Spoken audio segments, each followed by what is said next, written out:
हिमालय, वो जगह जहां धरती और आसमान एक दूसरे को छूते हैं, जहां बर्फ सिर्फ सफेदी नहीं बल्कि रहस्य बनकर जमी रहती है। इन्हीं ऊंचाइयों में एक ऐसी झील छिपी है जिसे देखकर रूह कांप उठती है।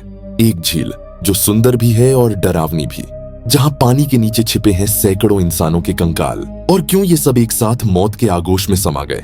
यही वो सवाल है जिसने दशकों से वैज्ञानिकों, यात्रियों और श्रद्धालुओं सभी को हैरान किया है। और इसी सवाल का जवाब खोजने हम जा रहे हैं हिमालय की गोद में बसे रूपकुंड की ओर, जिसे दुनिया स्केलेटन लेक के नाम से जानती है।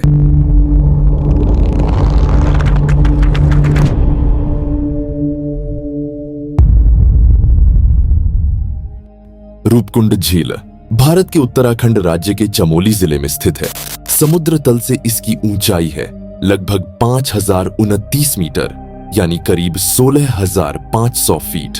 यह झील पहाड़ों की गोद में छिपा एक बर्फीला रहस्य है। चारों ओर सफेद चोटियां, नीचे फैली नीली झील और बीच में मौत का मौन। यहां तक पहुंचना कोई आसान काम नहीं। दिनों तक पैदल चलना पड़ता है, सांसों के लिए हवा पतली, रास्ते में गहरी ढलानें और हर कदम पर प्रकृति की परीक्षा। कई यात्री कहते हैं रूपकुंड पहुंच जाना अपने आप में एक तपस्या है। साल था 1942। पूरी दुनिया द्वितीय विश्व युद्ध में जल रही थी और इसी दौरान ब्रिटिश अधिकारी H.L. हाइन ने हिमालयी क्षेत्र में एक सर्वे के दौरान कुछ ऐसा देखा जो आज भी लोगों को सिहरन दे देता है। जब गर्मियों में बर्फ पिघली तो झील के चारों ओर बिखरी दिखाई दी सैकड़ों हड्डियां और खोपड़ियां, कुछ पानी के भीतर, कुछ किनारे पर और कुछ ऐसी जगहों पर जहां इंसान पहुंचना भी मुश्किल था। पहली नजर में लगा शायद ये जापानी सैनिकों के अवशेष हैं, क्योंकि युद्ध का समय था और दुश्मनों की गतिविधियां पहाड़ों तक पहुंच चुकी थीं। लेकिन जब जांच शुरू हुई तो सामने आया ये कंकाल सैकड़ों साल पुराने थे और तभी से रूपकुंड का नाम रहस्य और डर की कहानी बन गया। रूपकुंड का रहस्य केवल विज्ञान तक सीमित नहीं है। यह पहाड़, यह झील और यहाँ की हवा सब एक कथा कहती है। तो अभी भी रूपकुंड के बारे में कोई डिटेल पता नहीं कर पाए हैं। 80-85 साल हो गए हैं। हमारे पूर्वज, हमारे कम से कम 8-10 पीढ़ियां, 20 पीढ़ियां तो इस वाण गांव में रहते हैं। तो हमारे जो पहले के पीढ़ी के दादा लोग थे, उनने पापा दादा को बताया, तो हमें भी यह कहानी मिली है। स्थानीय लोग आज भी मानते हैं कि यह देवी नंदा देवी का क्षेत्र है और इनके क्रोध से बच पाना संभव नहीं। कथा कहती है राजा जसधवल और रानी बलम्पा नंदा देवी की यात्रा पर निकले थे। रानी उस समय गर्भवती थी। कहा जाता है कि देवी को यह अपवित्र लगा। राजा और रानी के साथ सैकड़ों लोग, नर्तक, सेवक, गायिकाएं इस यात्रा में शामिल थे। यात्रा आगे बढ़ी और उसी समय आसमान काला पड़ गया और फिर हुआ प्रलय।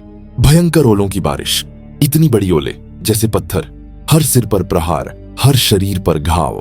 कोई बच नहीं पाया और जहां वो सभी मरे वहीं आज है रूपकुंड झील। स्थानीय लोग कहते हैं ये झील नहीं, देवी के क्रोध का आईना है। 20वीं सदी के मध्य में जब वैज्ञानिकों ने इस झील का अध्ययन किया तो उनके निष्कर्ष ने सभी को चौंका दिया। रेडियो कार्बन डेटिंग से पता चला कि ये कंकाल लगभग 1200 साल पुराने हैं। कई खोपड़ियों पर गहरी गोल चोटें थीं, जो तलवार या पत्थर से नहीं बल्कि ऊपर से गिरने वाली कठोर वस्तु से हुई थीं। यानी कि शायद ये वही ओलों की बारिश थी जिसका जिक्र लोक कथाओं में मिलता है। साल 2004 में भारतीय और यूरोपीय वैज्ञानिकों की एक संयुक्त टीम रूपकुंड पहुंची। यह टीम कई अलग अलग क्षेत्रों के विशेषज्ञों से बनी थी। पुरातत्व, मानव विज्ञान, DNA विश्लेषण और भूविज्ञान सब एक ही मिशन पर थे, रूपकुंड झील के रहस्य को सुलझाना। इस शोध अभियान में शामिल थे doctor William Sax, doctor SR Walimbe, doctor Mushrif Tripathi. उन्होंने कंकालों पर मौजूद चोटों और घावों का गहराई से अध्ययन किया। वहीं डॉक्टर भाट ने इस क्षेत्र के भूगर्भीय सर्वेक्षण में अहम भूमिका निभाई। उन्होंने झील की बर्फ, मिट्टी और कंकालों का गहराई से विश्लेषण किया और पाया कि सभी की मौत एक ही समय में, एक ही घटना से हुई थी। उनका निष्कर्ष था लगभग 800 लोगों का एक समूह अचानक एक भयंकर ओलावृष्टि में फंस गया था। यह शायद इतिहास का सबसे घातक प्राकृतिक प्रकोप था जिसने पल भर में सैकड़ों जिंदगियां निगल लीं। लेकिन असली झटका साल 2019 में लगा। एक अंतरराष्ट्रीय वैज्ञानिक टीम ने झील से मिले 38 कंकालों का DNA विश्लेषण किया। परिणाम ने सबको हैरान कर दिया। कुछ कंकाल भारतीय मूल के थे, लेकिन कुछ का DNA मेल खाता था भूमध्य सागरीय क्षेत्र यानी ग्रीस और क्रेट जैसे इलाकों से। यानी रूपकुंड में सिर्फ भारत के नहीं बल्कि हजारों किलोमीटर दूर से आए लोग भी मरे थे। और फिर वैज्ञानिकों ने पाया सभी कंकाल एक ही समय के नहीं थे, कुछ 9वीं 10वीं सदी के तो कुछ 19वीं सदी यानी 1800 के दशक के। इसका मतलब यहां मौत एक बार नहीं बल्कि कम से कम 2 बार आई थी। अब सवाल उठा, 1800 के दशक में भूमध्य सागरीय लोग भारत के इस दुर्गम इलाके तक कैसे पहुंचे? क्या वे यात्री थे, शोधकर्ता या कुछ और? स्थानीय गढ़वाली समुदाय अब भी मानता है कि यह स्थान देवी नंदा का है। हर 12 साल में एक यात्रा निकलती है, नंदा देवी राजजात यात्रा। यह यात्रा 280 किलोमीटर लंबी होती है जो महीनों तक चलती है। रूपकुंड इस यात्रा का पवित्र पड़ाव है। कई श्रद्धालु मानते हैं कि ये कंकाल उन्हीं पुराने यात्रियों के हैं जो देवी के श्राप से मारे गए। वहीं वैज्ञानिक कहते हैं यह एक प्राकृतिक घटना थी, सत्य शायद दोनों के बीच कहीं छिपा है। साल के 10 महीने यह झील पूरी तरह जमी रहती है। केवल जून जुलाई में बर्फ पिघलती है और तभी पानी में दिखाई देते हैं वे खोपड़ियां, हड्डियां, कपड़े और लकड़ी के अवशेष। कुछ ट्रेकर्स ने झील के पास मानव बाल, जूते, अंगूठियां और लकड़ी के हत्थे तक पाए हैं।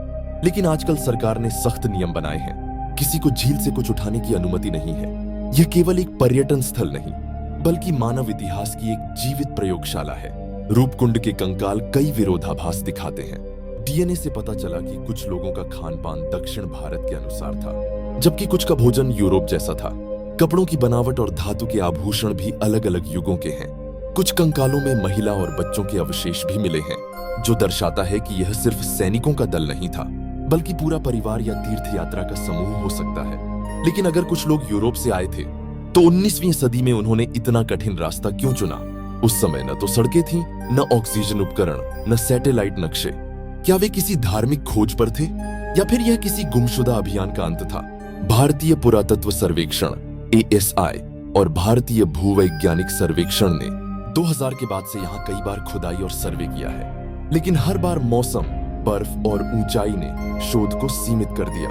यहाँ तक पहुंचने में 5 दिन लगते हैं और केवल कुछ हफ्तों तक ही झील खुली रहती है।